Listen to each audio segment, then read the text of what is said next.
And now for something completely different.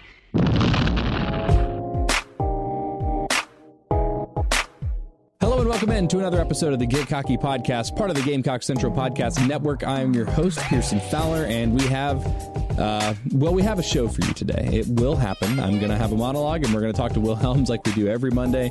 I'm not really sure where this is going, though, because I don't know how much there is to say after South Carolina's 30-6 loss to Texas A&M on Saturday. Another unbelievably uninspired offensive performance for South Carolina. I was at the game, and I'm really glad that I was, because if I were not at this game, I would have absolutely nothing to say about it. But before we get into what exactly happened on Saturday night and what it might mean for the future, I want to remind all of you listening to rate, review, subscribe to the podcast, share it with your friends. Those are all great ways to support the podcast if you like what we do and want us to keep doing more of it. So Saturday was not only my first time going to Kyle Field and College Station, but it was actually my first time that I've ever been to Texas.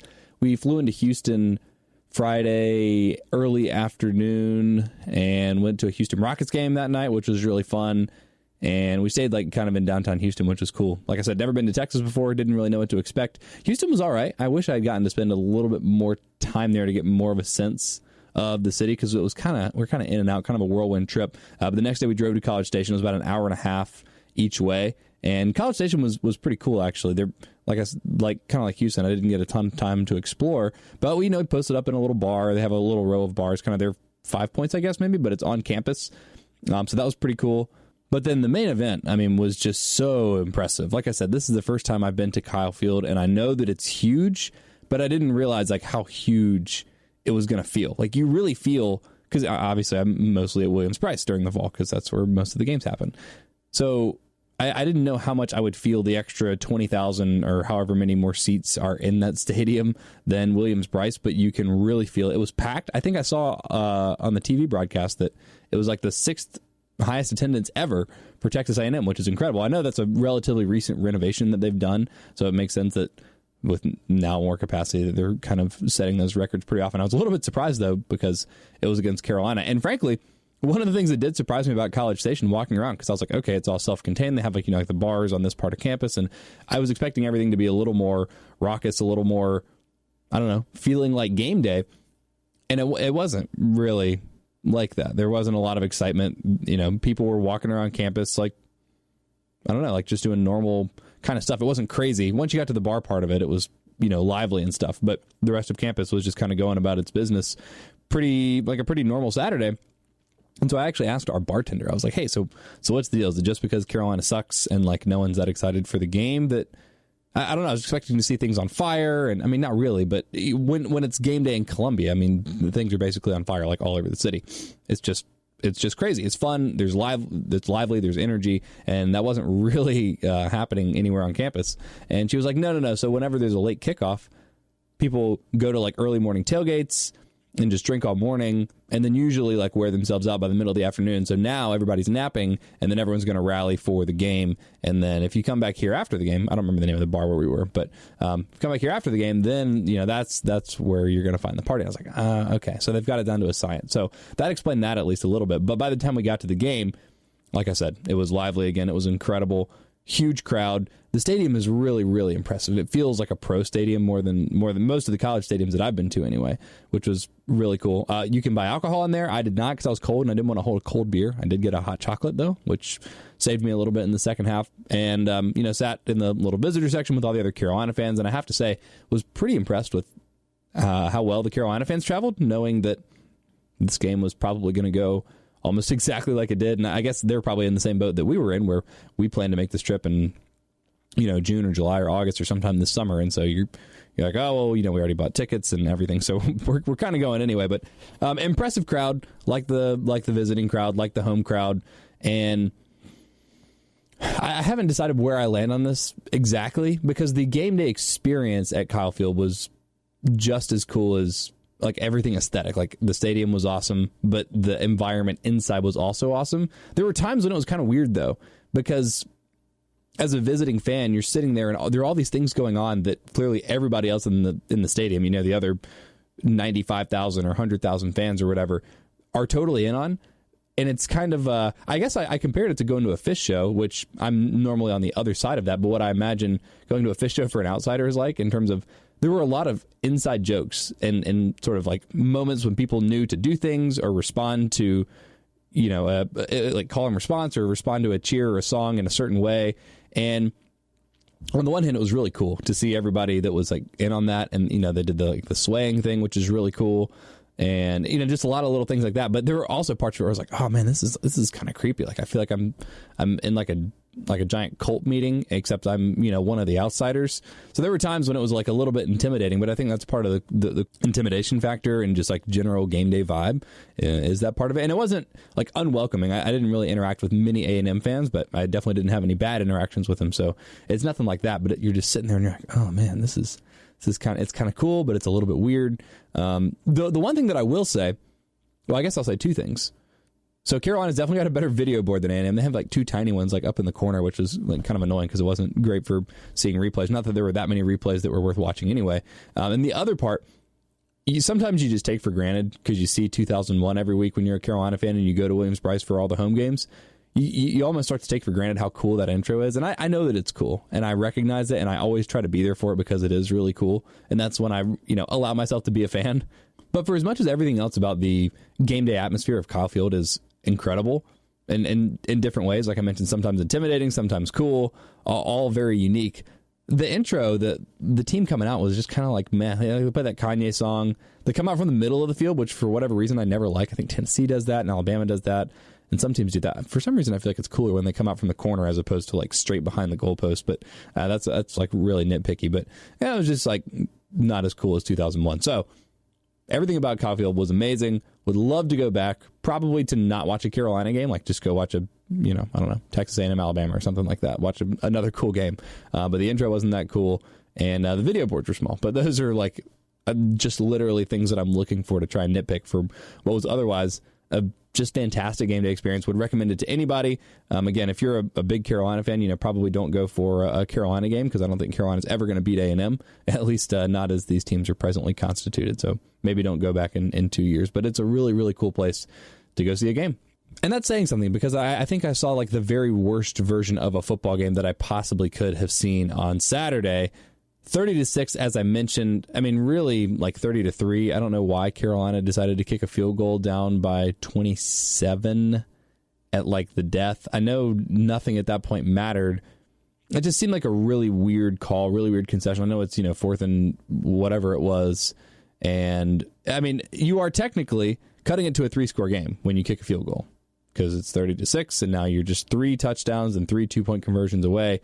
But you're not really doing that math. Like, just go for a touchdown. Is 30-3 that much worse than 30-6? And not that 30-10 is that much better, but there was something about it that just felt like such a, I don't know, kind of embarrassing concession for Carolina. And everything about that game offensively was horrendous. Now the defense was fine. It was 13-3 going into the fourth quarter, and it was just from where I was sitting and from what I've seen, it's just a matter of the defense getting worn down. When you're on the field as much as you are, there's no way to not give up a couple big plays here and there. Texas A&M was running the ball at will by the end of the game. Obviously, that 75-yard touchdown run really kind of capped it off and put it away. But before that, Carolina had done a pretty good job. By the fourth quarter, you could tell they were getting tired. The plays run by each team, I think it was like 63 for Carolina, 82 for A&M, something like that. I don't have the count in front of me right now. I'd be very curious to see what that count was after the third quarter, because that's when Carolina in the fourth quarter started to have some of those longer drives, keeping the ball a little bit more because A&M didn't care, just playing prevent, just don't give up any crazy huge touchdowns or anything like that. So it was a lot more lopsided than that. Carolina didn't convert any of their first 10 third downs. They ended up converting 2 of their 15 total, 2 of them I think on the same drive when they ended up turning it over on downs. But I mean, I there's not much to say. The defense was fine. The defense was pretty good. They did a good job of bothering Kellen Mond. They sacked him a couple times, got in his face a few more times, hit him a couple times, held him to fewer than 50 yards rushing. And he and Zach Thomas, the guy that Carolina's faced the last 2 weeks, have been the 2 most legit dual threat quarterbacks that Carolina's seen this year, and held them to combined 40 yards or something like that. I feel like Zach Thomas finished with negative rushing yards, but I don't remember. It was like fewer than 10 or maybe like 12, something like that. It wasn't a lot. So Carolina's done a good job in that respect. Texas A&M ran the ball pretty well, but that stat, again, is also very inflated when you factor in that 75-yard run at the end of the fourth quarter and that long drive when I guess Isaiah Spiller had like 3 big chunk plays on that drive. But by and large, this is the story of the season. You can't criticize the defense. They did exactly what they needed to keep Carolina in the game. They can't run the ball. They can't throw the ball. They don't have any wide receivers. Pass protection. Ryan Helinski only got sacked. Actually, Ryan Helinski did not get sacked. Carolina gave up 1 sack. It was to Carrion Joyner. It was late in the fourth quarter. I think on maybe Carolina's, might have been the very last drive of the game. I don't remember off the top of my head. Ryan Helinski did get sacked a lot. He got bothered a few more times, was able to get the ball out quickly, which is, credit to him. What he lacks in athleticism and escapability, I think he does a good job of making up for it in terms of getting the ball out quickly, so you don't necessarily give up a lot of sacks or as many as you normally would if you had someone that got rid of the ball maybe a little bit slower than Helinski. But just the complete ineptitude of the offense continues to baffle me, and it continues to be frustrating, I think, because it's a combination of things. And if you're a Carolina fan, I've said this a lot of times now, this is another broken record episode, I guess, but that's kind of how the season has gone. You would feel better if it were just one thing. But Carolina, after running the ball extremely well through 70% of the season, all of a sudden has just fallen off a cliff. And part of it, I was looking at the numbers because Carolina's had three games this year where they've run the ball for fewer than 50 yards, which is ridiculous. And the Missouri one, at the time, and even still, you almost chalk up as an aberration because Carolina had, I think it was 6 carries by their running backs in the first half. They finished with 14 total. But, I mean, you can't say Carolina couldn't run the ball when you only try to run it 14 times. Appalachian State was, I mean, that's a little bit less compelling of an argument to make because Carolina's running backs did end up getting 22 carries. They just couldn't go anywhere. So I think that's one that you legitimately look at and say that's a horrible performance. And while this was another horrible rushing performance for Carolina, they finished the game with 17 carries for 45 yards. Only 10 carries from the running backs. Rico Dowdle, 7 carries for 12 yards. And then Kevin Harris, 3 carries for 9 yards. Look, those aren't good averages. Rico Dowdle had a long of 13, that first carry of the game. And so then he had 6 carries for -1 yard. That's not a formula for success. I'm not saying if Carolina had run Rico 40 times that it necessarily would have changed the outcome of the game.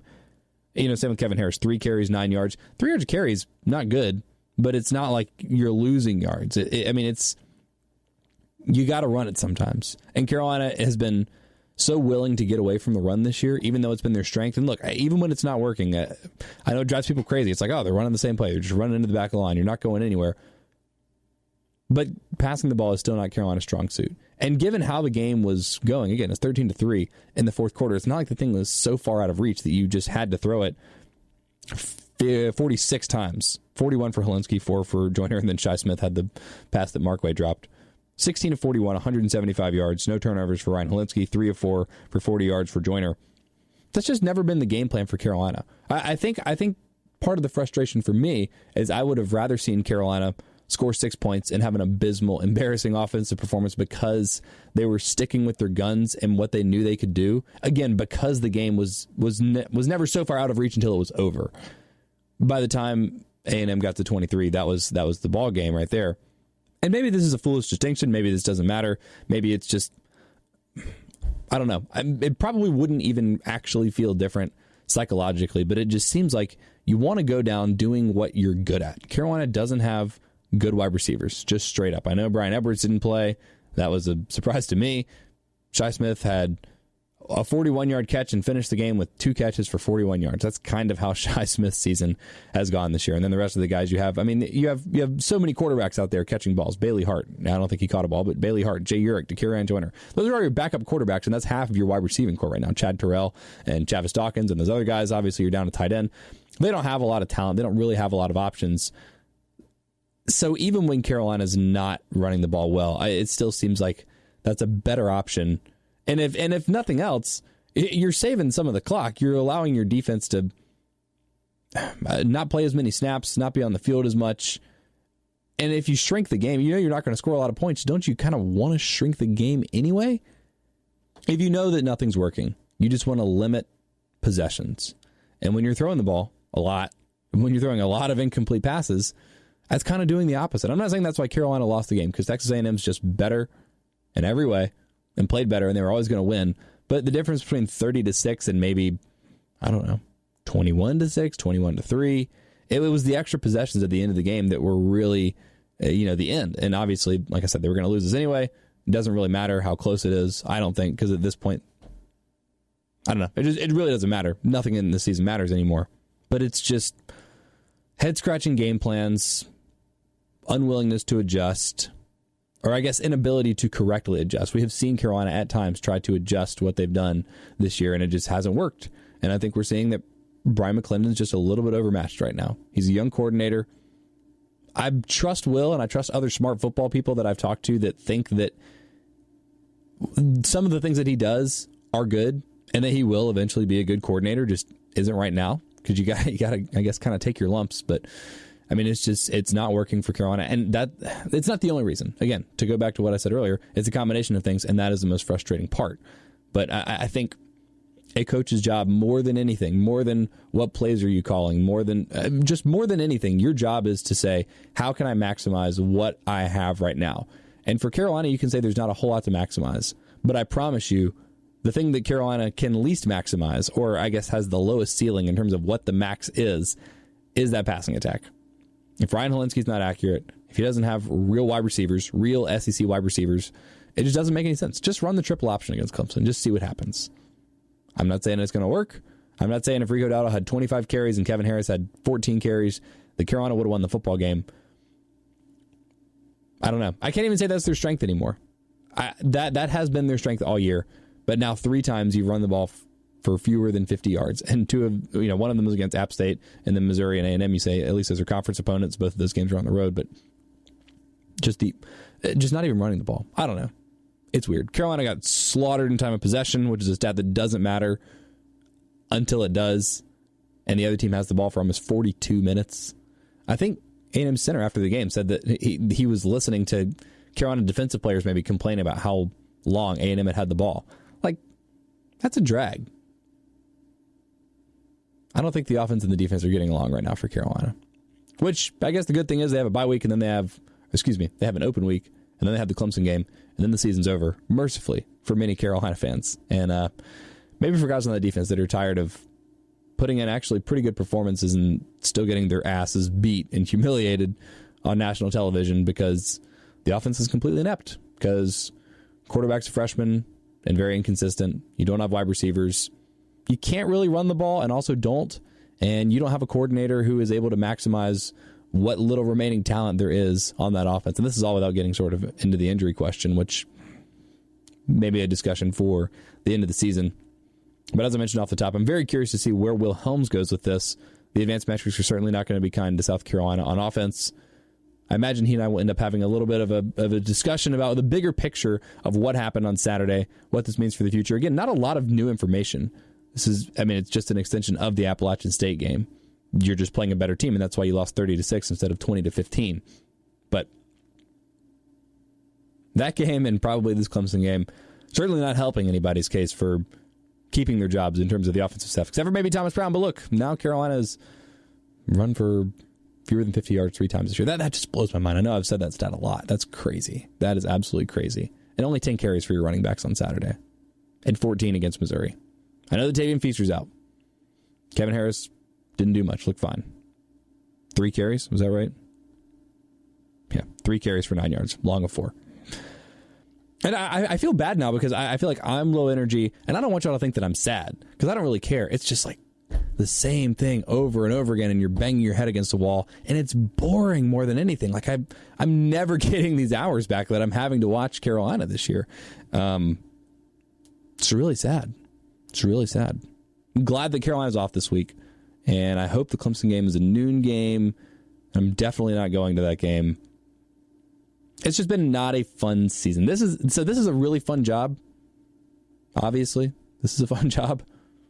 But this is when it really becomes work. Having to watch that Texas A&M game again, having to watch the Appalachian State game again, try to make some sense of it. And again, not because I'm sad, because I don't care. But it's just so boring. It is so boring. Unbelievably boring. Will Helms coming up next.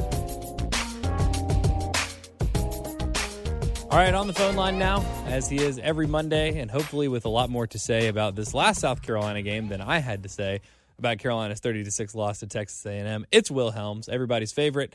Will, were you at the game this Saturday? I was not. Covered basketball Friday night, taught a class Saturday morning, and, sat in my living room and watched the game. Just about all of it anyway, Saturday night. I was going to say that must have been brutal. I was really glad that I went to the game because, one, it was really cool to go to Kyle Field. It's a great place. I would highly recommend seeing a football game there if you or anybody listening has not. But I think if I were watching it on TV, I would have either just changed the channel or fallen asleep. It was one of those really awkward things of like, well, I really am supposed to watch the game because I cover the team, but also I'm like, you've got Oklahoma Baylor on. That's a very good game. Didn't really want to watch the game at some points, but, forced myself to watch most of it. So yeah, that's good. It was a tough watch, no doubt about it. And let's just start right there. The offense was bad. The offense has been bad all year, and there's no other way to cut it. Like, there's nothing. I don't think there's any saving grace about it. You may be able to change my mind. You may have some stats to the contrary, but everything from South Carolina's third sub-50 rushing yard performance of the season and Ryan Helinski's 17 of 41, 175-yard performance. No turnovers, I guess, is maybe one positive that you say, but was there anything positive to take away from Saturday offensively? Chavis Dawkins had his career-high PFF grade. Okay. What was that? 72. All right. That's a pretty solid grade. You said 70 is kind of like a good game, and anything above that is quite a good game, right? Yeah. So, solid. 13 snaps. Graded out well in the pass. Didn't run block well, but, nobody did. So yeah. What is – let's start with Helinski, actually, because I think the Russian conversation is a little bit more interesting. So let's start with Helinski. He didn't have a lot of help. We know South Carolina's receiving core, especially without Brian Edwards, is terrible. With Brian Edwards, they're still below average. I think I saw you tweet this out before the game that as a unit, South Carolina's receiving core is like 79th in the country according to Pro Football Focus. You take out Brian Edwards, and that number plummets to like 128th or 129th. So how much of Ryan Helinski's bad statistical day was a bad day for him, and how much of it was lack of perimeter playmakers? To put it frankly, I think everybody was terrible. It's just one of those games where you've had games in the year where Ryan Helinski hasn't been good, but maybe Brian Edwards, I think back to Missouri, Brian Edwards has a really long screen pass to go for a touchdown that kind of makes up, and at least you can take something good from it. Say, okay, they had that play right there, and it was a weird game. Or you think back to some of the other offensive performances, you say, but at least Ryan Helinski played well.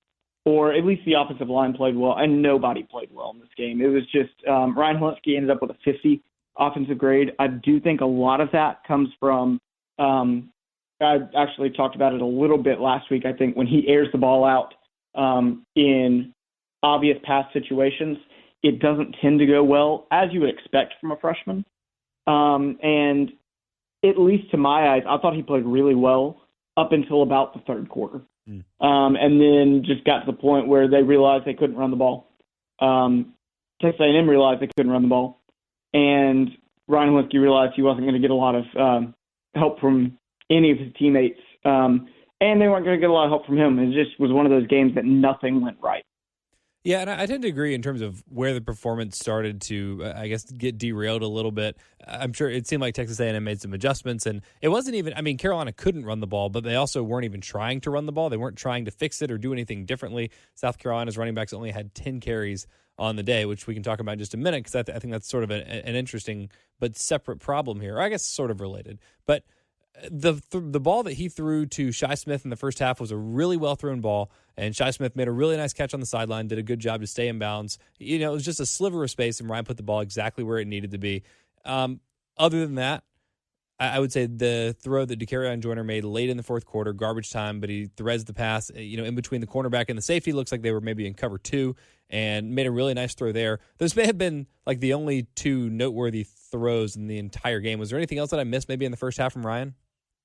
I thought he had a couple good throws, a couple of drops here and there, but he graded out really well. PFF actually will break down into 12 different places in between the numbers, outside left, outside right, at 4 different depths, and will grade individually based on those depths. And, outside right, deep. He graded out as a 93 on those throws. He threw 3 passes deep right.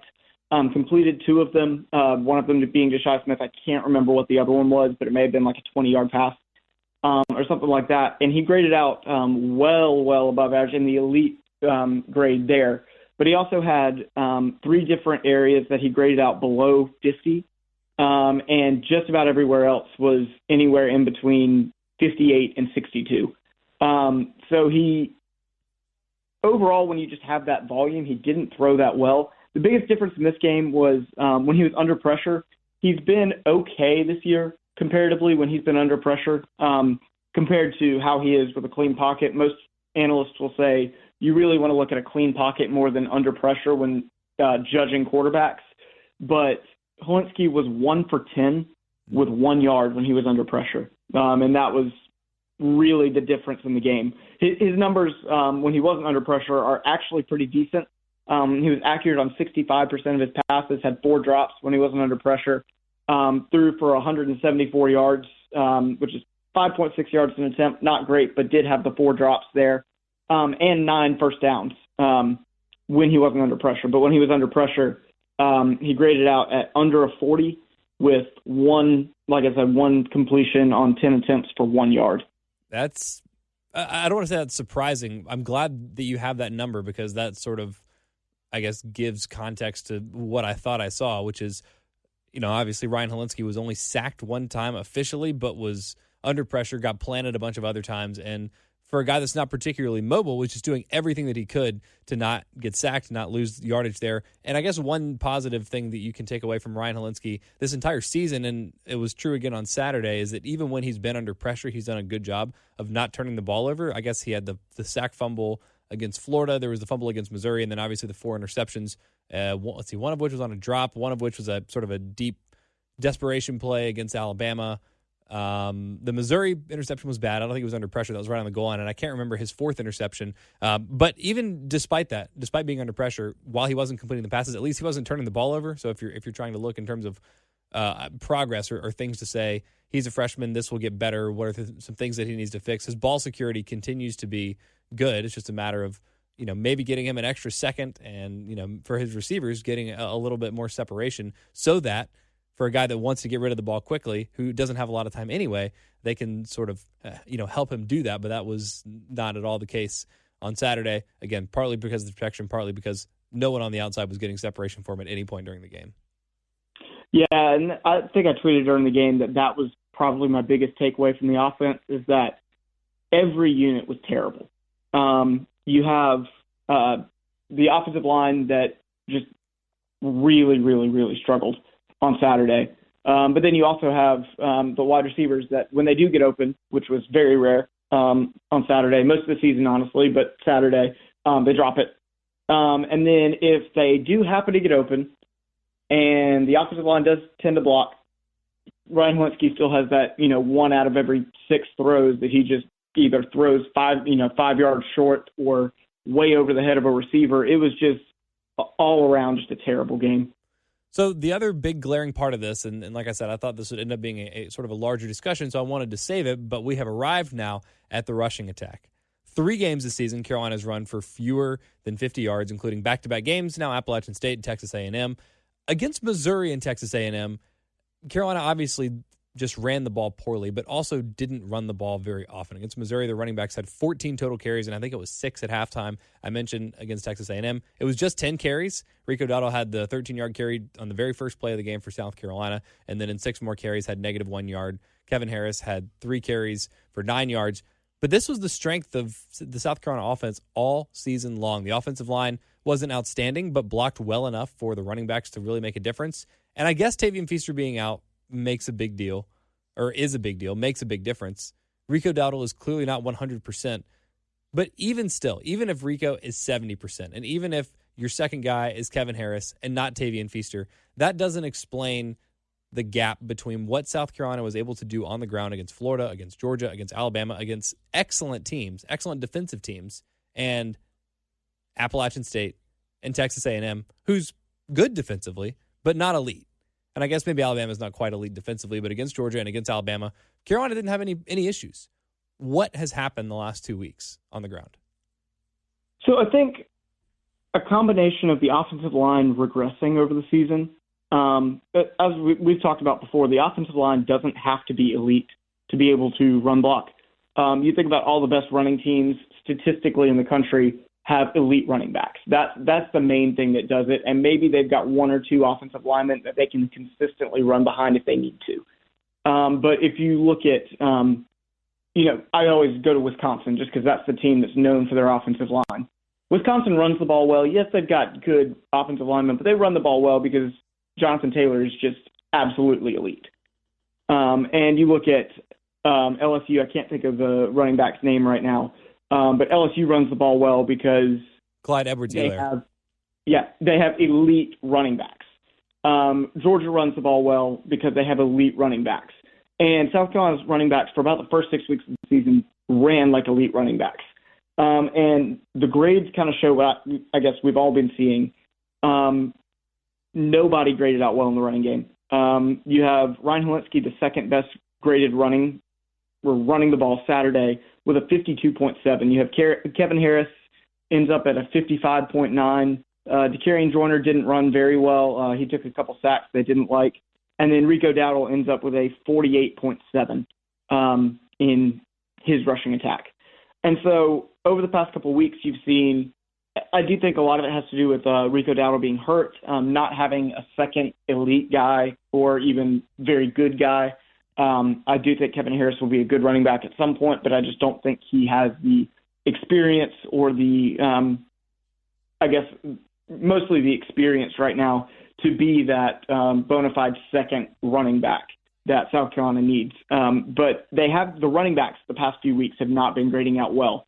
And you combine that with the offensive line has been grading out even worse in the running game than they have the rest of the season. And it just leads to South Carolina just not moving the ball well on the ground at all. Did Joe Charlton have a rushing grade for this game? So unfortunately, they don't put special teams grades up yet. Right. I can check to see if they're up, but they're usually Wednesday, Thursday by the time that they get the special teams grades up. But I'll definitely check that. Parker White this year still has a very good rushing grade from the Alabama fake field goal that didn't count. Yeah. But, yeah, I mean, the best, if you look at the run blocking grades, and I can sort by run blocking grade, you have three guys that were above 60, which, again, 60 is our baseline, very average for run blocking. You have Xavier Legette, who is number one at 61.4. Chad Jarrell at 60.8 and Shi Smith at 60.7. But then you look at the offensive line, and you have the highest graded offensive lineman in the running game Saturday was Dylan Wanham at 59.3. From there, it just goes downhill. So Darius Hutcherson, 57.3. Donnell Stanley, 52.1. Javon Gwynn, 50.9. Jordan Rose at 48 or 49.8. So you're looking at, out of 17 guys that get run blocking grades, 3 of them were average, 3 of them were slightly, just ever so slightly above average, and all the other players on the offense were below average in run blocking. So it's never good when your top 3 run blockers are wide receivers, unless they're just the best freaking run blocking wide receivers ever in the history of football. But do these numbers, in your opinion, I guess, validate the coaching staff's decision to just completely abandon the run? It's one of those, it didn't work. So, they could have run the ball a bunch and that wouldn't have worked, and we would be talking about how they need to throw the ball more. But I think I tweeted this out and talked a little bit about it Saturday. I thought the first half was solidly called from a play calling perspective. And they ended up with 3 points. And it just shows you how behind this offense is right now that nothing worked. I thought they ran some good, a trick play here and there when they needed to. Ryan Helinski made some good throws, and if he made a good throw, it was dropped. If somebody didn't get, most of the time nobody got open. If somebody did get open, Ryan Helinski missed them.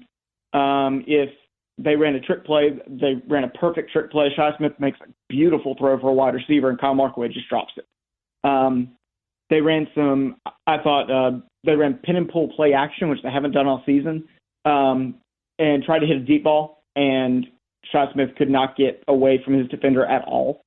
I think he tried to check down to Kyle Markaway, who was also covered really well. So plays that in a vacuum would be really good based on what South Carolina has done this season, just did not work. And so we can kind of throw that on play calling. We can kind of throw that on coaching philosophy if we want to, but at some point guys have to go out and make a play. And, by that point, I think they ran the ball or threw the ball too much in the second half. But, if they had thrown for 300 yards in the second half and come back, we would have said, like, what a great decision it was to throw the ball. Right. It's one of those things where we question every decision because it didn't work.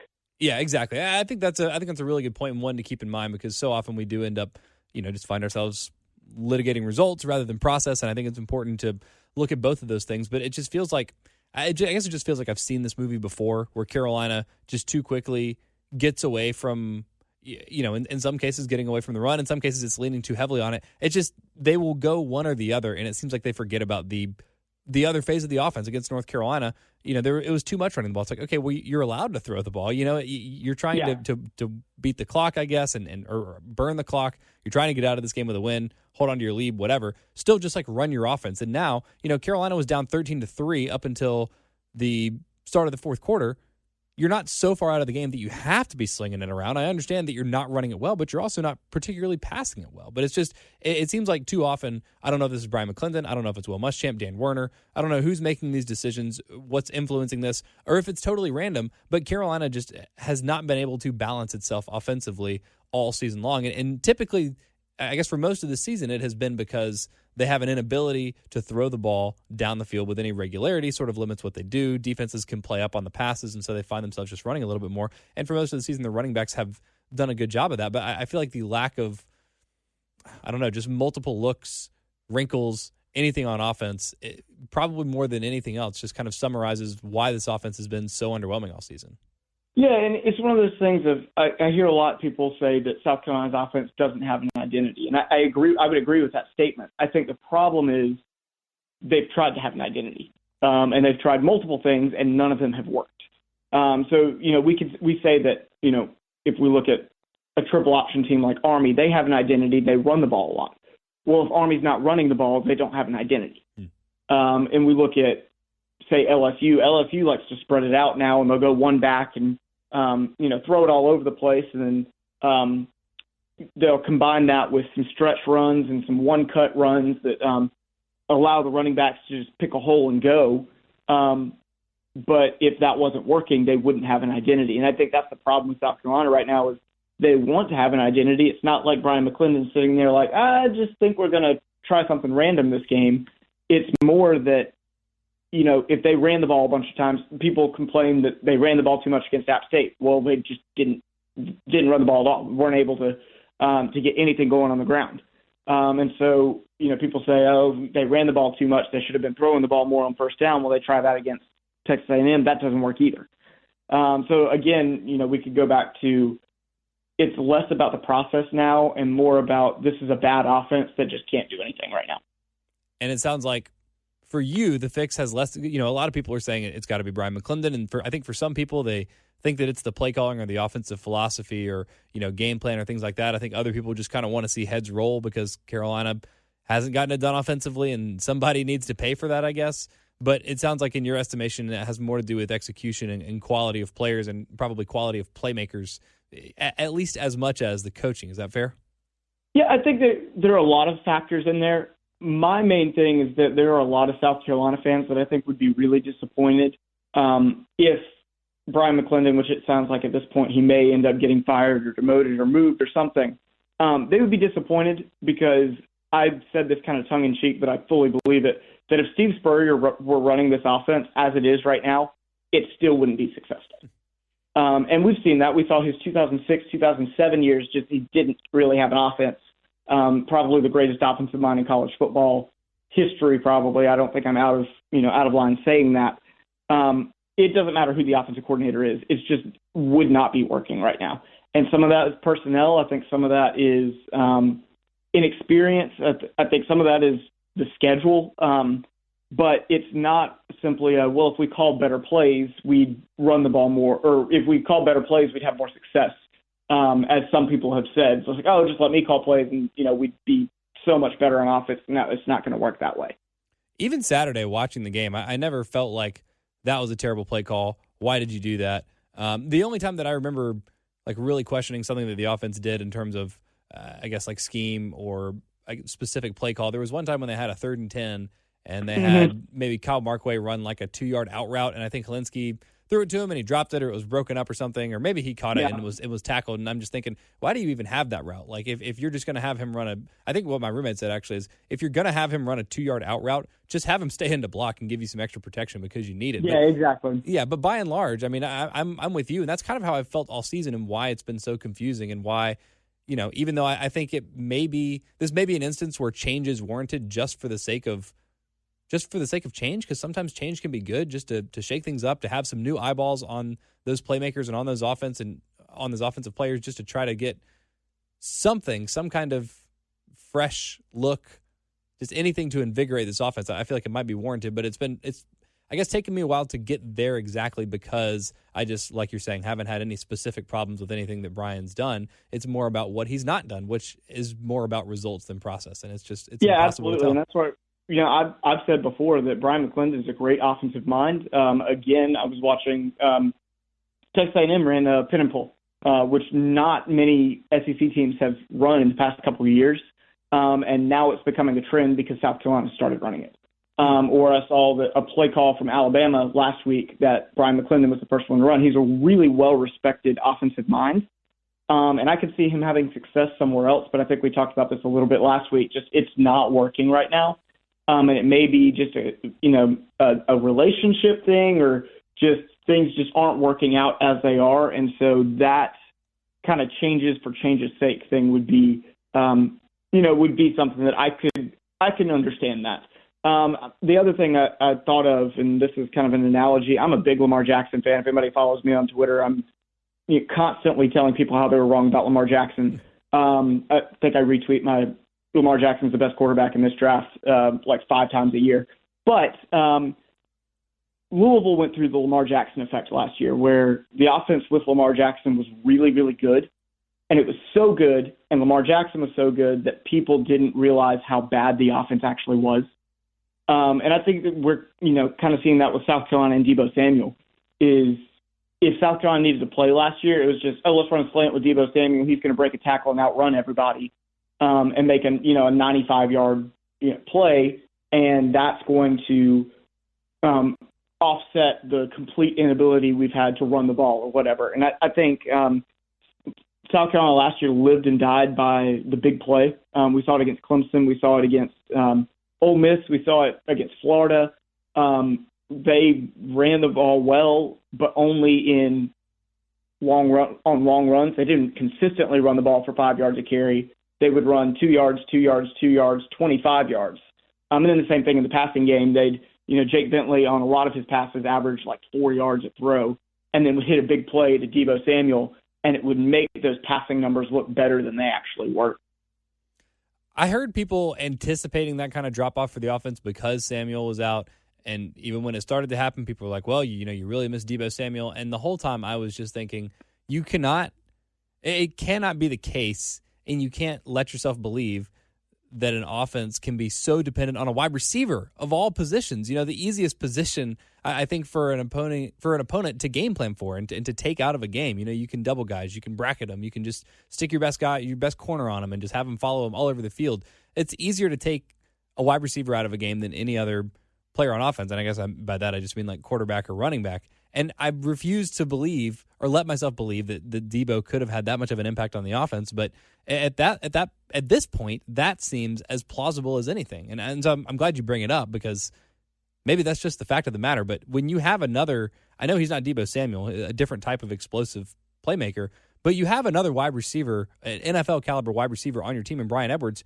It seems like at this point, Brian McClendon, Dan Werner should have figured out how to take advantage of Brian McClendon. Again, maybe not in the same way they did Deebo, but just in terms of maximizing his ability to help Carolina break some of these games open and steal some of these big plays and momentum swings that Deebo could account for at least a couple of games last year. Yeah, absolutely. And I think even 2 years ago, Missouri, they're down, 10-0, 14-0. Deebo Samuel runs back a touchdown and then scores on his next offensive play. NC State did the same thing, ran back the opening kickoff. There were just so many ways that Deebo Samuel impacted the game that I think we kind of missed some of the underlying problems. And I think the offensive line last year was much better. We see how Dennis Daly's been playing. I'm a big Panthers fan.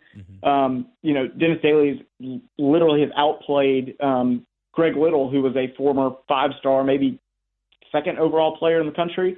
And Dennis Daly outplays him for a left tackle spot for the Panthers. He got hurt this week, and we saw that.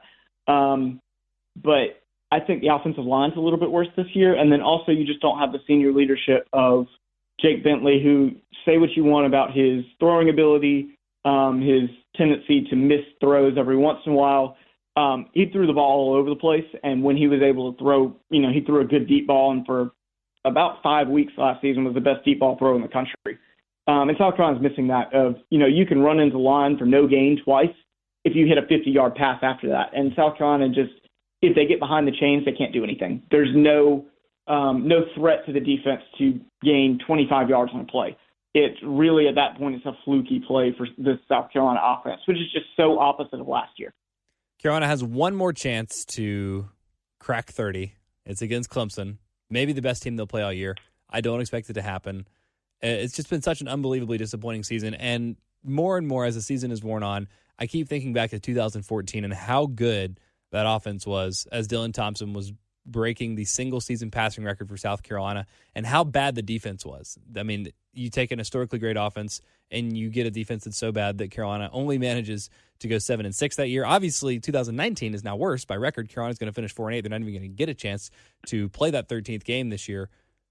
But I keep thinking about which unit is worse, and maybe that's the pessimistic way to think about it. Maybe I should be framing it as, can you imagine if you took Carolina's 2014 offense and combined it with Carolina's 2019 defense? But I just wonder which unit was worse, the 2014 defense or this 2019 offense, and especially existing in contrast to the opposing unit, which is just been so strong for Carolina this year, was good again. 13 points allowed through the first three quarters against Texas A&M. They were on the field for 83 plays or 82 plays, whatever it was. You can't expect them to give up 13 points in 83 plays, but it's just been so disappointing that unit hasn't been more lauded because the record for this team is so bad. Absolutely, and I think you saw Texas A&M was able at the end of the game just to wear down South Carolina.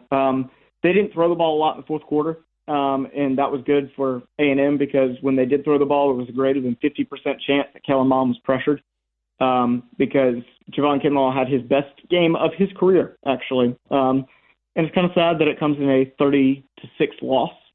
But South Carolina's defensive front was just absolutely dominant against a very good Texas A&M offensive front.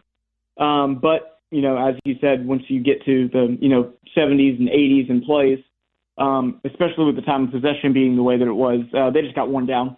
And all it takes is one or two big plays in the running game, and it looks like South Carolina's defense had a poor game when really they honestly kept South Carolina in the game for most of the game in a game that the offense had no business. The offense was just terrible. There was no reason that South Carolina should have been in that game as long as they were. Yeah, it was a lot of good individual defensive performances and good collectively as a unit. Jamie Robinson picking up 15 tackles, which I saw was the most for a Carolina freshman since I think 1984, which is awesome. You mentioned Javon Kinlaw having the best game of his career. That's incredible. I did not know that. I haven't seen the numbers or asked you yet, but I imagine J.J. Enagbare had one of the better games of the season. He seemed a lot more involved, especially in the pass rush. I think picked up the first sack for Carolina, maybe was credited with another pressure or two. He was very active on Saturday. Just a lot of strong individual performances. Nothing that really caught my eye in terms of anything that A&M did to particularly exploit South Carolina. You mentioned just wearing them down late at the end of the game. There was the one drive when Isaiah Spiller had like 3 big runs, and then obviously there was the 75-yard touchdown run. But those, I barely blame the defense for that because they were on the field for so long. As you mentioned, not only did the defense do a good job of getting after Mond whenever they dropped back to pass, Carolina did a good job of tackling in the open field. The only plays that I guess bothered me that seemed to stump Carolina initially, and they did a good job of making adjustments on this, is A&M basically kept running these little screen passes where they would just run like a really long drag route. And I've actually seen Carolina run this a couple times this year for Brian Edwards. I think maybe the first time was in that Vanderbilt game where, he starts on one side of the field, drags all the way across, and then just dips a little bit behind the line of scrimmage to make it okay that all the receivers are just blocking downfield. A&M ran that a couple times in the first half and got big yardage on it. But other than that, I can't think of a single poor standout defensive or like a a defensive performance, an individual defensive performance that stood out because it was bad? It seemed like everybody had a pretty good game. The grades from PFF actually back that up. The main issue that South Carolina had, as you would kind of expect, the worst grade of the game was TJ Brunson. And that's just because when you get ejected from the game after 6 plays, you don't really grade out well. Right.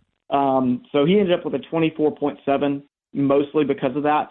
He also gave up a big pass play in one of his 6 plays. But the 3 lowest outside of TJ Brunson were the 3 guys that replaced TJ Brunson. So you have Damani Staley, Jamar Brown, and Sherrod Green all grading out below 56.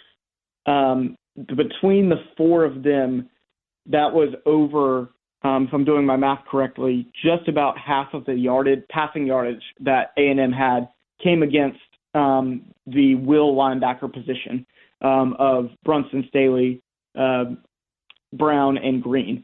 Yeah. Other than that, I mean, South Carolina's defensive line was absolutely dominant. Javon Kinlaw had 9 pressures on 36 pass rushes. The average team gets pressure on about 24% of pass rushes. So if you do some quick math there, Javon Kinlaw was worse than an entire defensive line in this game as far as a pass rushing perspective, as was J.J. Enigbare, who had 5 pressures and 18 pass rushes. So his pass rushing percentage was just about the same. So between the 2 of them, that's 14 pressures. DJ Wanham added 1. Aaron Sterling added 3. And that was 18 of the 19 pressures that South Carolina had on A&M. Wow. That's impressive. Yeah, I'm glad that he was credited with 5 pressures was Enigbare. You said 5, right?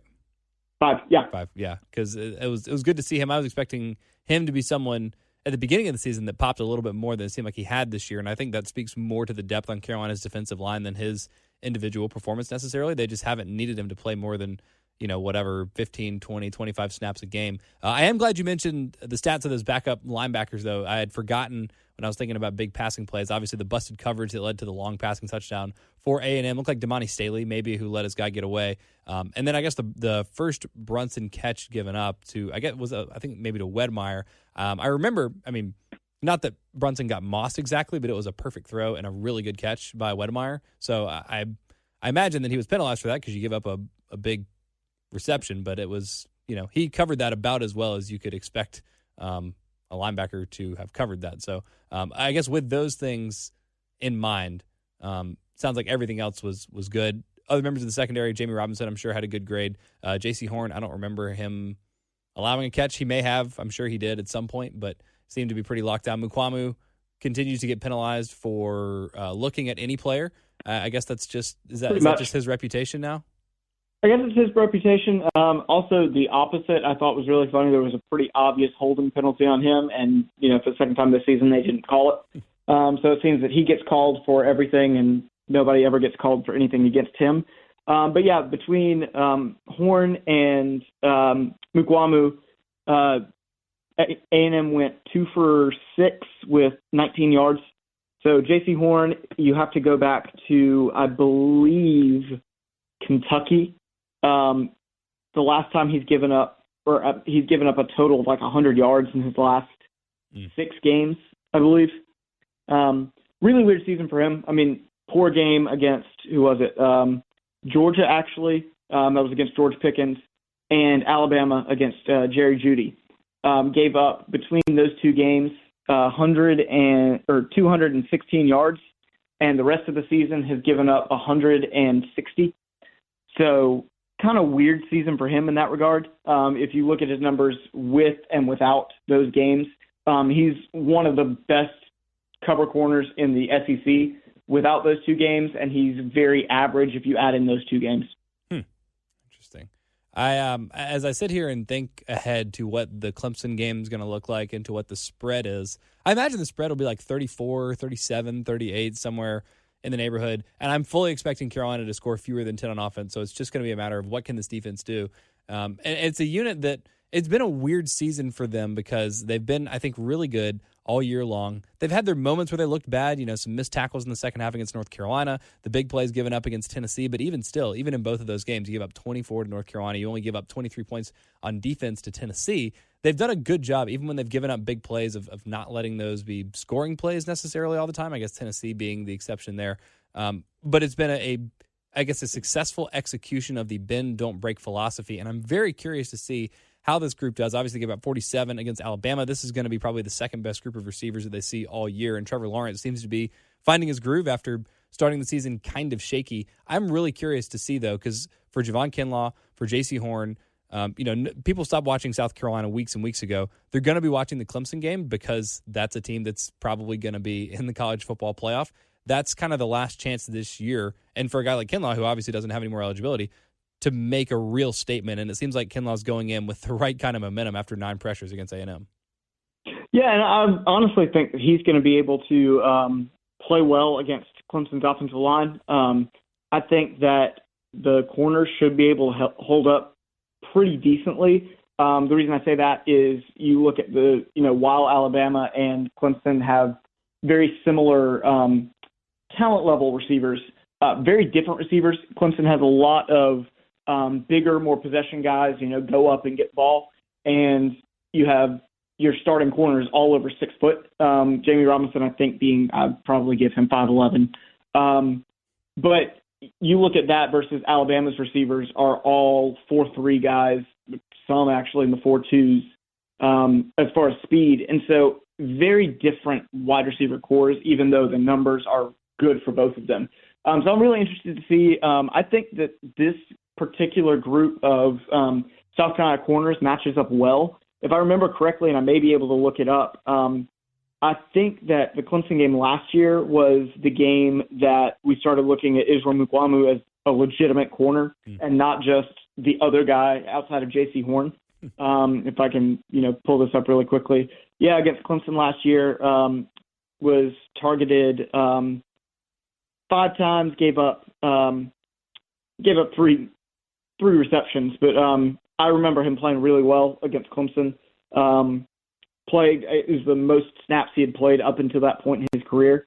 So I think that this group of corners actually matches up really well with Clemson, to be honest. Yeah, well, it'll be a really fun matchup, and again, it makes such a huge difference when you can actually get pressure on opposing quarterback like Carolina was able to do against A&M. And the games that they haven't, it's made the secondary look a heck of a lot worse because when you just have time to sit back there and pick a team apart. Now, I fully expect Clemson to have a great game plan. Maybe we'll see them run some max protect and just run 3-man routes because that worked for Tennessee, and clearly Clemson has the horses to do that as well. But that'll be an interesting matchup, and Carolina's got an extra week to prepare for that defensively. Again, I think Carolina will still lose by at least 30, maybe 40, just because I don't expect them to be able to score at all against Clemson. But it has been very enjoyable to watch this defense for most of the year. Again, second half against Tennessee, not so much. Fourth quarter of some of these games when they've been on the field for like 500 snaps, not so much, but just a lot of good individual performances. And like I said earlier, it's just kind of a shame that a bunch of good defenders on a good unit will be forgotten because the season's going to end up 4-8 for Carolina. But we've gone a little bit long here, and I appreciate your time as always. Before we get out of here, do you have anything else that stood out from the game Saturday that you wanted to get to? Not particularly. I think this is one of the more straightforward games that we've seen. In a negative way, of course, for Gamecock fans, but not really anything that was like, whoa, I didn't expect that, other than maybe the Javon Kinlaw pressure stats. But, South Carolina's got to find something on offense. I expect some trick plays, anything they can do to get some sort of momentum against Clemson. I'd like to see this offense come out 5 wide and just throw it, 40 yards down the field.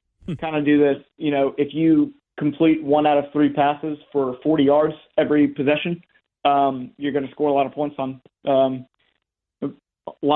aggregate. So, might as well just spread them out, see what you can do, see if you can hit a bomb every once in a while instead of trying to march down the field, because this offense isn't going to be able to march down the field on Clemson. No, and that worked last year. That was kind of the exact strategy. I love that. It's sort of the money ball approach to college football, which we don't see a lot of, but it seems like are seeing more and more of. I know you've been excited in recent weeks to see more teams around the country in the NFL and in college start doing this thing where you go for two when you're down by 14 and you score that first touchdown to come back into the game.